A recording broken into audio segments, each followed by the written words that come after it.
-12 coulomb square पर Newton पर metre square.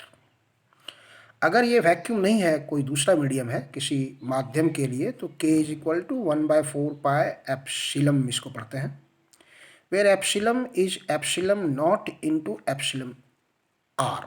Epsilon को हम लोग कहते हैं माध्यम की निरपेक्ष विद्युतशीलता, absolute permittivity of the medium. और ये एप्सिलम आर जो है माध्यम का परावैद्युतांक या आपेक्षिक विद्युतशीलता, इसका मान विभिन्न माध्यमों के लिए अलग अलग होता है। किसके लिए कितना होगा, इसका क्या होगा वैल्यू, हर एक मीडियम के लिए मीडियम चेंज करने से इसका वैल्यू चेंज कर जाता है। कुछ मीडियम का आपको एग्जाम्पल भी दिखेंगे हम लोग। एयर है तो एयर का वैल्यू इसका हम लोग 1 ट्रीट करते हैं, और कैसे किसका वैल्यू आता है हम लोग थोड़ी बार चर्चा करेंगे। CGS में इस k का वैल्यू 1 आता है, CGS में इस k का वैल्यू 1 आता है। इसलिए कूलम का जो नियम है F = K Q1 Q2/r², इसको अगर हम निर्वात के लिए लिखेंगे तो F = 1/4 pi epsilon not Q1 Q2/r²। किसी दूसरे मीडियम के लिए लिखेंगे, जैसे इसके लिए लिखेंगे तो एप्सिलॉन का वैल्यू यहाँ पुट करेंगे, epsilon naught into epsilon are.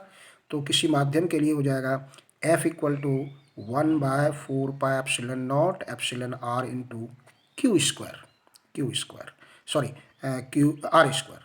1/4 pi epsilon naught epsilon r Q1 Q2/r²। CGS में लिखेंगे तो CGS में इसका हम लोग 1 रखते हैं, इसलिए F = Q1 Q2/r²। तो ये कूलम्स का नियम हो गया डिफरेंट मीडियम्स के लिए और डिफरेंट यूनिट्स के लिए, हम लोग इसको देख रहे थे। अब आता है importance of Coulomb's law. Coulomb's law का महत्व क्या है। कूलम का जो नियम है ये हमारे लिए बहुत इम्पोर्टेंस है। कहाँ का इसका है, देखिए हम लोग ये जो पहला पॉइंट इसमें आता है, Coulomb's law is valid only for point charges. Coulomb का नियम सिर्फ स्थिर बिंदुवत आवेशों के लिए ही सत्य है। हम लोग देखे थे कि एक न्यूक्लियस है और उसके बाद ये इलेक्ट्रॉन है, न्यूक्लियस में प्रोटॉन है।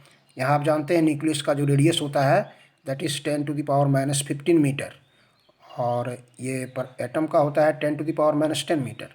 तो कूलम्स लॉ 10⁻⁻15 मीटर से कम का जो डिस्टेंस है, if r is less than 10⁻⁻15 metre, तो ये न्यूक्लियस हो जाता है और वहाँ पर न्यूक्लियर फोर्स काम करता है, वहाँ पर कूलम्स लॉ काम नहीं करता है। इसलिए Coulomb's law will valid from distance greater than 10⁻⁻15 metre से लेकर के इन्फिनिटी तक काम करता है। इसलिए यह नियम नाभिकीय दूरी 10⁻⁻15 मीटर से लेकर बहुत बड़ी दूरी r टेंड्स टू इन्फिनिटी तक के लिए भी लागू होता है। नेक्स्ट है, यह एक सेंट्रल फोर्स है, केंद्रीय बल है। जिस बॉडी पर चार्ज दिया गया है उसका सेंटर के बीच में ये काम करता है ये, इसलिए इसको सेंट्रल फोर्स भी कहते हैं, केंद्रीय बल करते हैं। यह एक रेखीय बल भी है, एक रेखा में काम करता है, ये नहीं कि इधर से काम करेगा इधर से काम करेगा, सो बात नहीं। along the line joining the center of both charges, इसलिए यह एक केंद्रीय बल है, यह एक रैखिक बल है। और आप देख रहे हैं यहाँ पर F इन्वर्सली, यहाँ आप देख रहे हैं कि F जो है F inversely proportional to r², F inversely proportional to r², मतलब ये व्युत्क्रम वर्ग के नियम का भी पालन करता है, व्युत्क्रम वर्ग के नियम का भी पालन करता है कूलम्स लॉ। नेक्स्ट है, दो आवेशित वस्तुओं के बीच का विद्युत बल अन्य आवेशों की उपस्थिति पर निर्भर नहीं करता है। अगर ये Q1 और Q2 के बीच ले रहे हैं, यहाँ पर Q3 और Q4 भी है, तो इस Q3 और Q4 के उपस्थित रहने से इस Q1 और Q2 के बीच जो इलेक्ट्रोस्टैटिक फोर्स काम कर रहा है उस पर डिपेंड नहीं करेगा। मतलब Coulomb's force does not depend upon the presence of other charges. हम लोग कुछ देर के बाद पढ़ेंगे कि Q1 के द्वारा Q2 पर जितना बल लगता है Q2 के द्वारा भी Q1 पर उतना ही बल लगता है, और दोनों इक्वल एंड अपोजिट होता है। इसके हम लोग कह सकते हैं कूलम का नियम न्यूटन के तृतीय नियम का भी पालन करता है, न्यूटन के थर्ड लॉ ऑफ मोशन का भी पालन। उसके बाद यह एक कंजर्वेटिव फोर्स है, संरक्षक बल है। संरक्षक बल किसको कहते हैं हम लोग?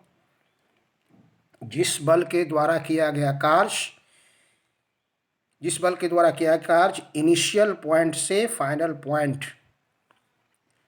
इनिशियल पोजीशन से फाइनल पोजीशन पर निर्भर करता है, उसके बीच का जो पाथ है उस पर निर्भर नहीं करता है, उसको हम लोग कहते हैं कंजर्वेटिव फोर्स। इसलिए Coulomb's force is also a conservative force.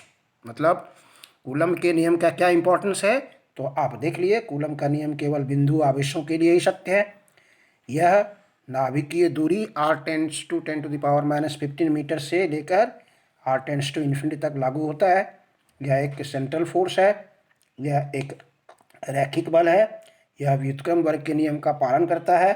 दो आवेशित वस्तुओं के बीच का विद्युत बल अन्य आवेशों की उपस्थिति पर निर्भर नहीं करता है। यह न्यूटन के तृतीय नियम का भी पालन करता है और यह एक कंजर्वेटिव फोर्स है, संरक्षी बल है। अब इस कूलम के नियम में जो एप्सिलॉन नॉट वगैरह आया है, इसका यूनिट क्या होगा, डायमेंशन क्या होगा, वैल्यू क्या होगा, जिसको बताए थे कितना आता है, और इसको वेक्टर फॉर्म में कैसे लिखेंगे, थोड़ी देर बाद हम लोग नेक्स्ट क्लास में इसको मिलते हैं।